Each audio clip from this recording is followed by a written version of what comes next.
Everyone, कैसे हैं आप सभी। हम सब तैयारी कर रहे हैं हमारे चैनल पर रीट एग्जामिनेशन की, जो आप लोगों के जनवरी 2025 में होने वाला एग्जाम है।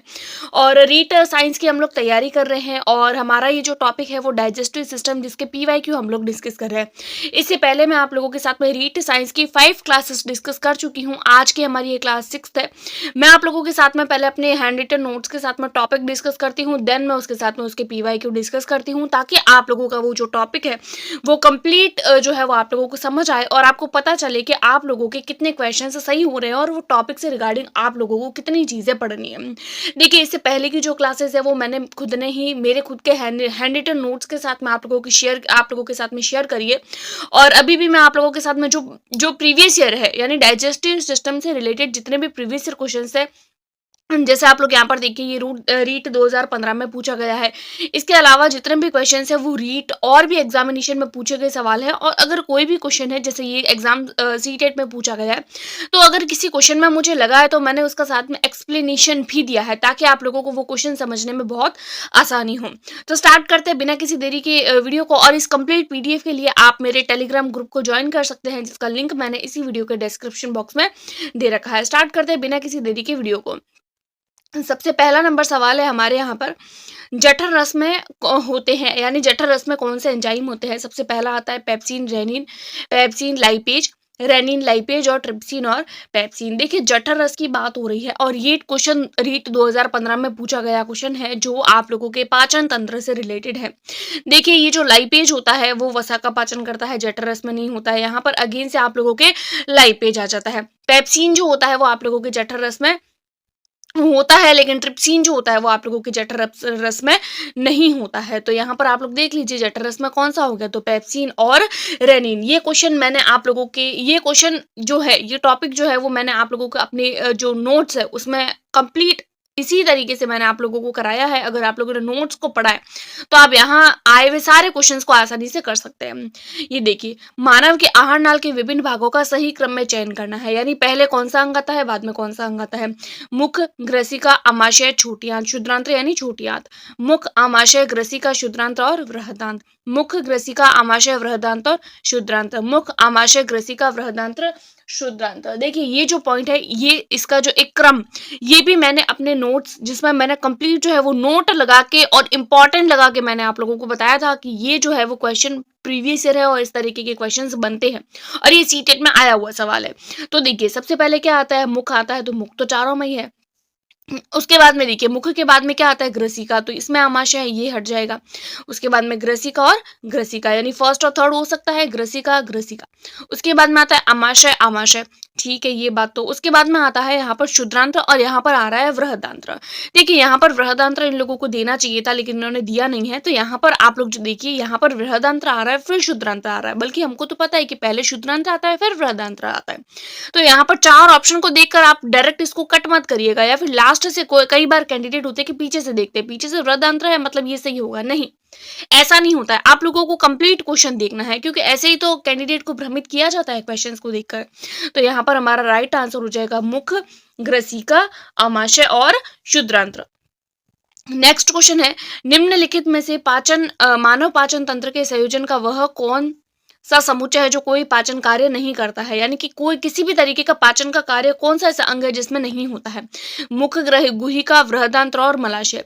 देखिए, मुख गुहिका में तो पाचन होता है, हम लोगों ने देखा था स्टार्च का पाचन होता है, तो मुख गुहिका इसमें ये भी हट गया, ये भी हट गया और ये भी हट गया, तो ये तीनों तो हट गए। उसके बाद में आता है ग्रसिका, तो यही ऑप्शन बचा ना भाई, पहला एलिमिनेट हो गया, सी भी हो गया और डी भी हो गया, तो बी बचा, ग्रसिका, वृहदांत्र और मलाशय।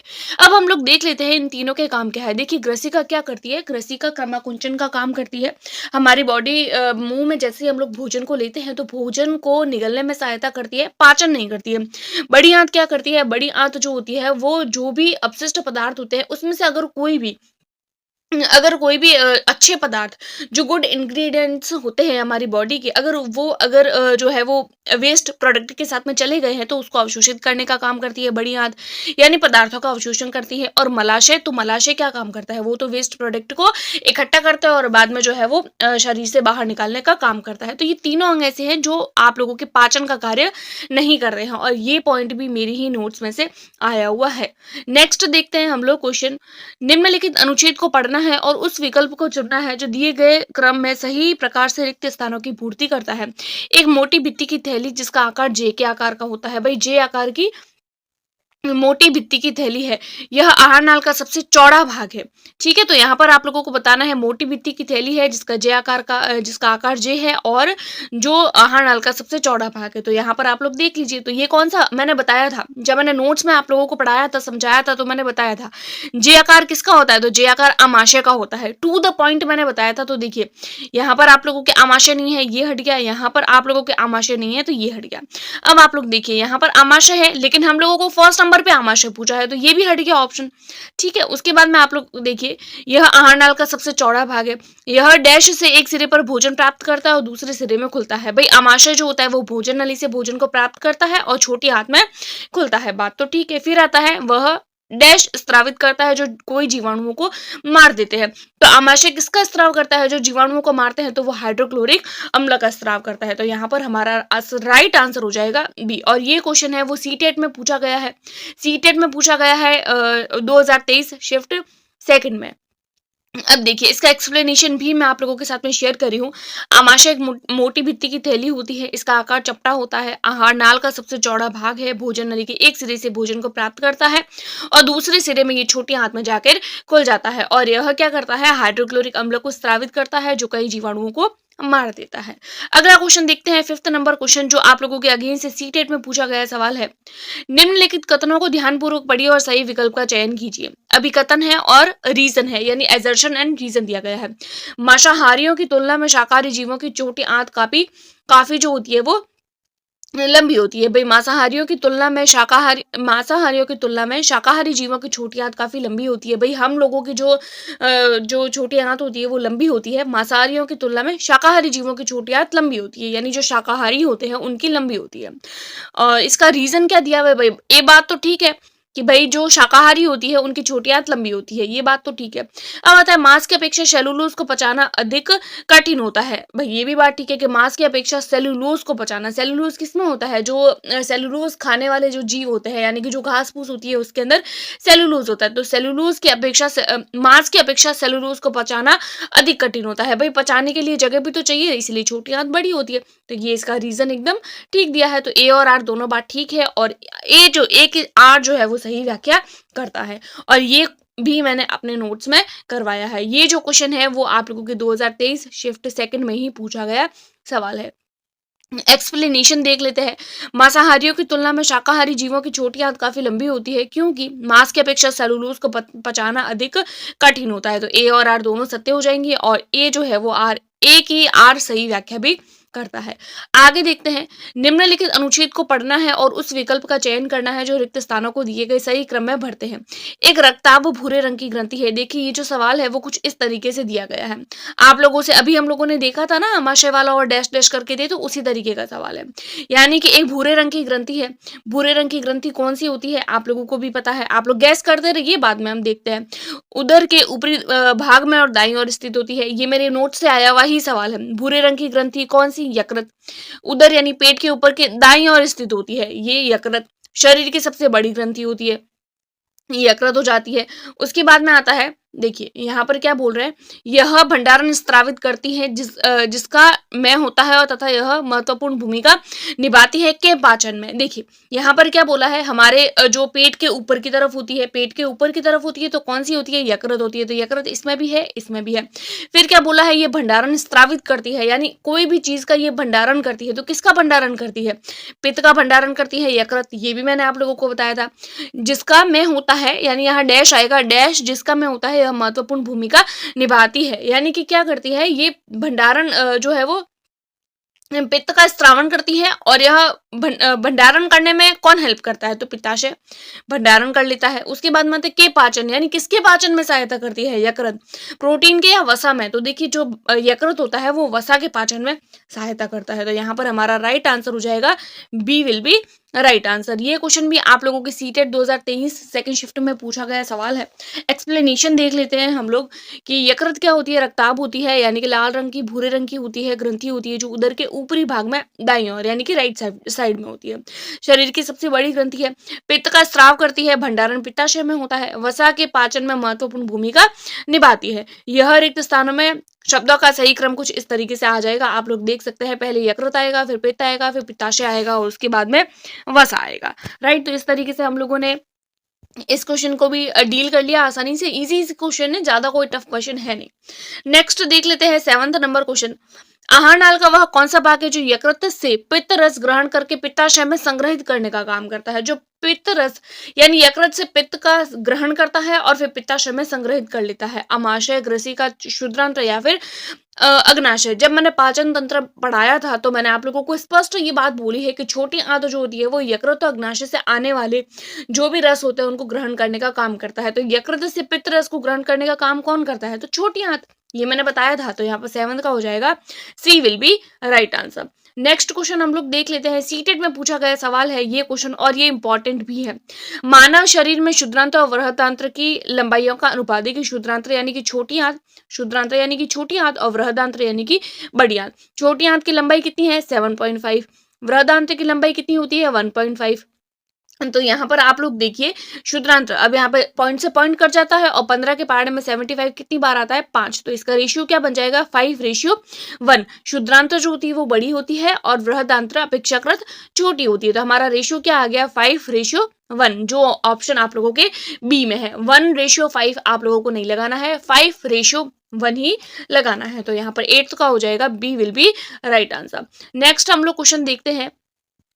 कोई जंतु कैल्शियम कार्बोनेट के कठोर कवच वाले जंतुओं के कोमल भागों को खाने के लिए अपने मुख से अपने आमाशय को बाहर निकालता है और कवच को खोलने और कोमल पदार्थों को खाने के पश्चात आमाशय जंतु के शरीर में वापस चला जाता है, जहां आहार धीरे धीरे पचता रहता है। इस जंतु का नाम है। देखिए, स्पष्ट मैंने अपने जब क्लास करवाई थी तब बताया था कि कैल्शियम कार्बोनेट के कठोर कवच वाले जंतुओं के कोमल भागों को खाता है और अपने मुख में से अपने आमाशय को बाहर निकालता है, भोजन को ग्रहण करता है। फिर जैसे ही भोजन को ग्रहण करके रहता है और उसके बाद में वापस अपने शरीर के अंदर आमाशय को डाल देता है। ये भी सीटेट में पूछा गया सवाल है। तो कौन है ऐसा जंतु? घड़ियाल, मगरमच्छ है, ऑक्टोपस, अष्टभुज है, कछुआ है या स्टारफिश या फिर तारामीन है? तो वेरी इजी है, 9th का हो जाएगा आप लोगों के स्टारफिश। सारे के सारे क्वेश्चन जो है वो क्लास में करवाए हुए हैं। एक भी क्वेश्चन ऐसा नहीं है जो क्लास से बाहर है। तो क्लास को आप लोग डिटेल में अच्छे से पढ़िए। अगर आप लोगों के पास में वीडियो देखने का टाइम नहीं है तो टेलीग्राम पर जाकर कंप्लीट मैंने नोट्स आप लोगों को जो है वो पीडीएफ शेयर कर दिए, तो पीडीएफ लेके भी आप लोग पढ़ सकते हैं। उसके बाद में आता है अमीबा के पादाप किसमें सहायता करते हैं? केवल भोजन का आभास कराने में। देखिए, ये यहाँ पर मिसप्रिंट हो गया है, केवल भोजन पकड़ने में। अगला आता है केवल गति देने में और गति देने और भोजन पकड़ने में। भाई, आमाशय के जो पादाप होते हैं वो गति भी देते हैं और भोजन भी पकड़ते हैं, दोनों काम करते हैं। तो यहाँ पर हो जाएगा D will be right answer. अगला क्वेश्चन देखते हैं। हमारे मुख में विभिन्न प्रकार के दांतों का आगे से पीछे की ओर क्रम क्या होगा? यानी आगे कौन से दांत होते हैं और पीछे कौन से होते हैं? तो यहाँ पर आप लोग देख सकते हैं 4 हम लोगों को दिए गए हैं। तो सबसे पहले होते हैं कृतनक, फिर होते हैं रदनक, फिर होते हैं अग्रचवर्णक, उसके बाद में आता है चवर्णक। तो ये तो वेरी इजी है और इसमें कोई ज्यादा है भी नहीं, और ये सीरीज भी मैंने आप लोगों को क्लास के टाइम पे करवाया था। अगला देखते हैं।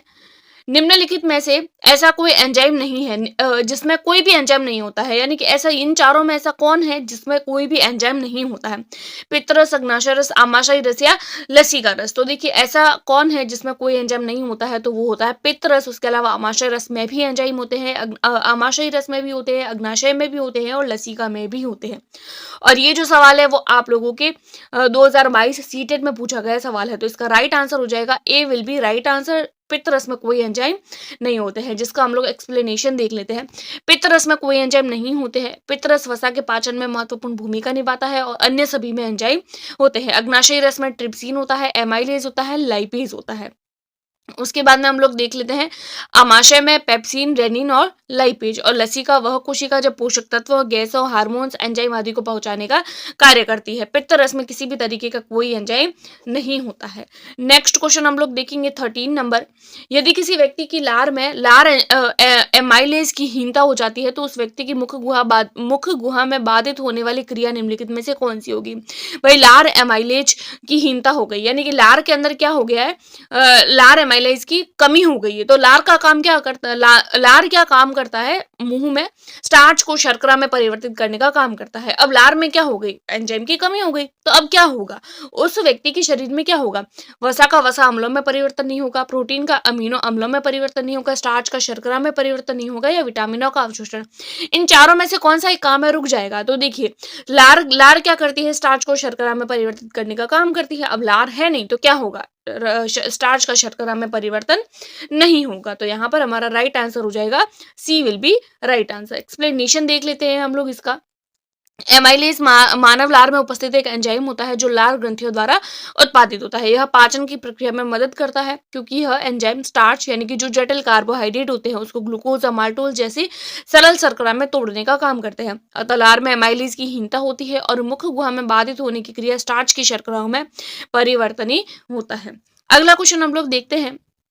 अगेन से इस तरीके का क्वेश्चन दिया है, हमारे शरीर में एक्स सबसे बड़ी ग्रंथि, आप लोग बताइए सबसे बड़ी ग्रंथि कौन सी है।